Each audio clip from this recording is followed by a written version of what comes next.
Hello everyone. Physics का पहला chapter प्रकाश का परावर्तन। अवतल दर्पण में सिद्ध करें कि F बराबर R/2।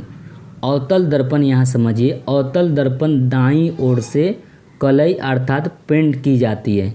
अब बाईं ओर से धंसा होता है। बाईं ओर से कैसा होता है? धंसा होता है। तो देखिए बाईं ओर से धंसा है ना, तो इस तरह अवतल दर्पण आप पहचान गए होंगे। और ये अवतल दर्पण Mn है, इसके बीचों बीच बिंदु P है, इसे हिंदी में ध्रुव कहते हैं। F फोकस है, C क्या है? सेंटर है, और AB कोई आपतित किरण है, और परावर्तित किरण BF क्या है? परावर्तित किरण है। तो ये आपतित किरण कोई आ रही है और जा रही है, तो जाने वाला को परावर्तित किरण कहते हैं। जिस बिंदु पर टकराता है उसे आपतन बिंदु कहते हैं। ये परावर्तन के नियम से हम पहले ही समझा दिए थे, तो यहाँ भी आपको समझा दिए हैं। यहाँ पढ़ लीजिएगा, वही चीज़ को हमने यहाँ जो चीज़ दी गई है हमने यहाँ लिख दिया है। आइए इसे सिद्ध करते हैं। F बराबर R/2 कर लेते हैं, इसे सिद्ध करते हैं। तो देखिए ये कोण ये कोण I ABC क्या लिखेंगे? कोण ABC बराबर कोण B या तो CBF लिखिए, CBF। ये दोनों बराबर होंगे। क्यों होगा? परावर्तन के नियम से जानते हैं कि I बराबर कोण I कोण R के बराबर होता है। जितना कोण I है उतना ही कोण R होता है। तो इसीलिए हम इस तरह लिख दिए ABC CBF दोनों बराबर है। ये इक्वेशन आप 1 कर दीजिए, इसको लिख दीजिए परावर्तन के नियम से। यहाँ लिख देते हैं परावर्तन के, ठीक है, परावर्तन के नियम से। ये कैसे दोनों बराबर हो गया? परावर्तन के नियम से। अब कोण ABC बराबर कोण ABC कोण BCF के बराबर होगा। BCF कोण BCF दोनों बराबर होंगे। ये कैसे होंगे? एकांतर कोण होंगे। क्या होगा? एकांतर कोण है। एकांतर कोण है। एकांतर कोण कैसे आप समझिएगा कि कोई भी दो समानांतर रेखा है, इसे कोई भी तिर्यक रेखा कट करती है, तो ये जितना एंगल बनाएंगे उतना एंगल नीचे है। मान लीजिए ये 30 डिग्री का है तो नीचे भी 30 डिग्री का होगा। तो यही समझिए ये क्या है? कोई ये दोनों क्या है? समानांतर है। आपका PCB और AB ये दोनों समांतर है। कोई तिर्यक रेखा कौन कर रहा है? BC तिर्यक रेखा है। तो ये जितना होगा ये एकांतर कोण होगा। ये जितना है उतना ही ये भी होंगे। क्या होगा? ये I है तो ये भी I हो जाएंगे। समझ गए? ये क्या हो जाएंगे? I। तो एकांतर कोण के बराबर है। देखिए ABC और ABC दोनों बराबर है, तो जिसका लेफ्ट हैंड बराबर होता है तो उसका राइट हैंड भी बराबर होता है। ये समीकरण आप 2 कह दीजिए इसे।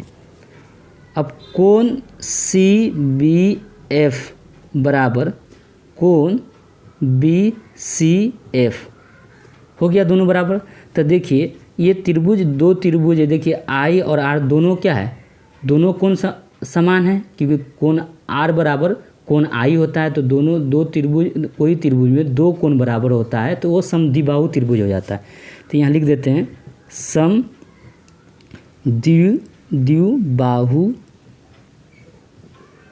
समद्विबाहु त्रिभुज BCF में। BCF हो गया। ये समबाहु त्रिभुज है। कैसा त्रिभुज है? तो किसी भी त्रिभुज, समबाहु त्रिभुज में दो कोण बराबर होता है तो उसके सामने वाली भुजा क्या होता है? बराबर होता है। तो इस कोण के सामने कौन भुजा है? ये है CF। इस कोण के सामने कौन है? तो आप कहिएगा BF है। क्या है? BF है। तो ये दोनों बराबर हो जाएंगे। तो CF बराबर आप लिख सकते हैं BF। ये दोनों क्या हो गया? दोनों बराबर है। CF बराबर क्या हो गया? BF। क्यों बराबर हो रहा है? क्योंकि ये समद्विबाहु त्रिभुज है। समद्विबाहु त्रिभुज के दो कोण बराबर होता है तो उसके सामने वाली भी भुजा क्या होता है? बराबर होता है। इनकी सामने वाला भुजा क्या है? CF है, और इस कोण के सामने वाला भुजा BF है। तो इसलिए दोनों बराबर हो गया। इसको इक्वेशन आप 3 बोलिए। 3 हो गया। अब यदि क्या लिखेंगे, यदि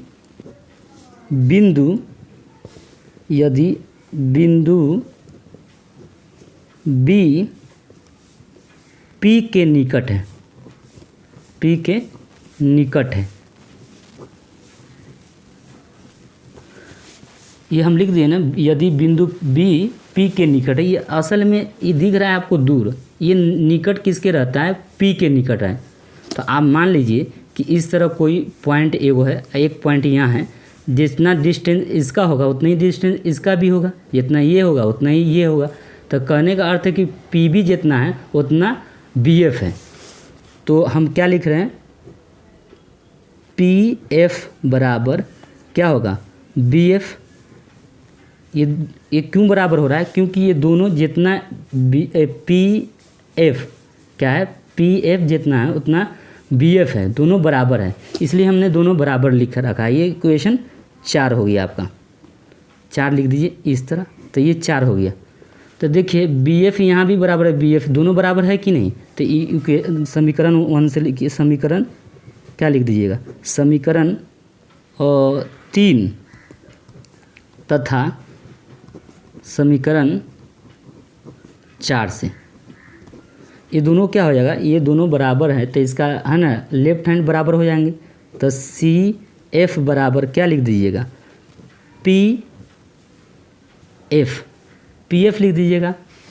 अब देखिए पी सी, ये पूरा क्या है, पी सी आपका है, तो आप पी सी लिखिए, यहाँ क्या लिख दिए, पी सी। अब पी सी इक्वल क्या लिख सकते हैं, पी सी इतना है तो इतना को पी एफ और सी एफ दोनों को जोड़ देंगे तो पी सी के बराबर नहीं हो जाएगा। पी सी तो पी एफ और सी एफ को जोड़ेंगे तो पी सी के बराबर होता है। तो वही हम यहाँ पर लिख रहे हैं, P F plus C F. देखिए पी एफ जो है ना, पी एफ देख रहे हैं, पी एफ कितना है, सी एफ के इक्वल है, तो है ना आपको, तो पी एफ ज्यों का त्यों रहने दीजिए। सी एफ ये क्या है, सी एफ, तो सी एफ की जगह पर आप क्या लिख दीजिएगा, पी एफ। इसको जोड़िएगा तो 2 पी एफ हो जाएगा, क्या होगा, 2 पी एफ। और इसको फोकस कहते हैं, इतना की दूरी को क्या कहते हैं, फोकस बोलते हैं, तो इसलिए 2 एफ लिख दीजिएगा। पी सी को क्या कहते हैं, वक्रता त्रिज्या, वक्रता त्रिज्या को आर बोलते हैं, इतना को आर बोलते हैं, तो आर लिख दिए। अब ये गुना है, तो गुना है तो ये बटा में चला जाएगा, तो एफ इक्वल क्या लिखेंगे, एफ इक्वल आर बटे, गुना है तो बट्टे में चला जाता है, तो एफ बराबर r/2। यही प्रूव करना था, मैंने प्रूव कर दिया। यहाँ पे एक चीज़ देखिएगा कि ये समीकरण क्या है, ये 1 और 2 यहाँ नहीं लिखे थे, आप ये लिख लीजिएगा। यहाँ पर क्या लिखेगा, ब्रैकेट में समीकरण 1 तथा समीकरण 2 से आप ये लिख लेंगे, ब्रैकेट घेर लीजिएगा। यहाँ पे मैंने छोड़ दिया था समीकरण 1 और 2 से, तो यही हम लिखें समीकरण 1 और 2 से।